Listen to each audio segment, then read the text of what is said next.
Hello, welcome to my presentation on the impacts of sexism in the workplace. Today I'm going to be focusing on the impacts of sexism in the workplace.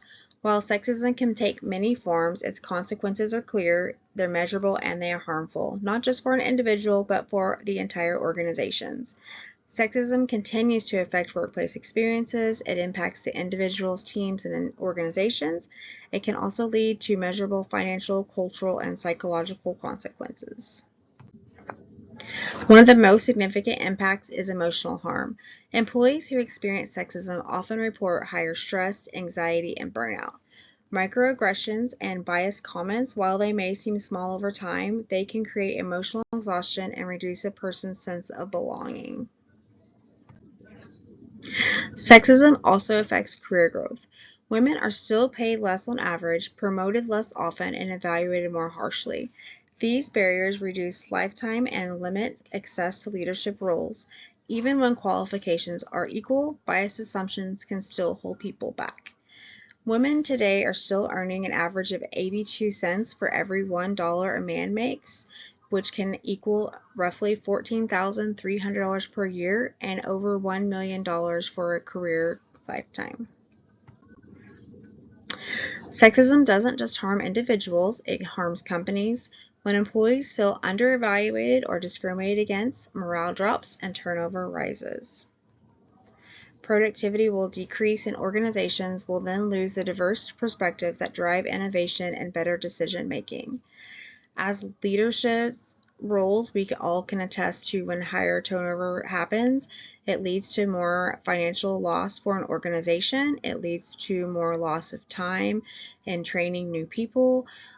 So definitely this will lead to organizational performance decline in more areas than just one when it comes to the organization as a whole. There are also legal consequences. Companies that fail to address sexism face discrimination complaints, lawsuits, and reputational damage. These issues can cost an organization millions of dollars, and it also weakens the public trust. I think that we can all look back on different companies where they have had major lawsuits and they've lost their customer trust and they've lost investor confidence, which in the long run, that can sometimes be more detrimental to an organization than just reputational damages or lawsuits that you have to settle. Whenever you lose the loss of a customer and your investor, it can lead to damages that might not ever be recovered. Finally, sexism damages the workplace culture. It creates an environment where employees feel unsafe in speaking up, reinforces stereotypes, and limits collaboration.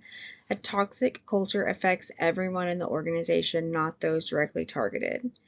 I think that we can all probably remember a time in our work life where we might have been part of a toxic culture, and it doesn't make life easy for yourself, for anyone around you, including coworkers or customers, or even managers. So the workplace culture damage is highly rated on one of my levels of the issues we're talking about today, because no one wants to go to a workplace where they are toxic or they are unhappy.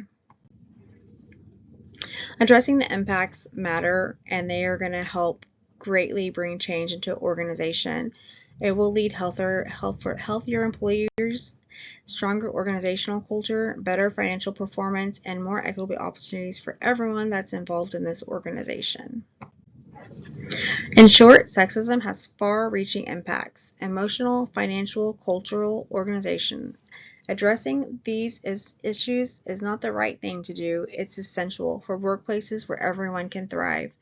Sexism has deep, measurable impacts, and as leaders, it's our job to step up and make the hard changes that are necessary to ensure that everyone in our organization has the equal opportunities and the room to grow, and will lead to an overall better organization for ourselves and for our teammates.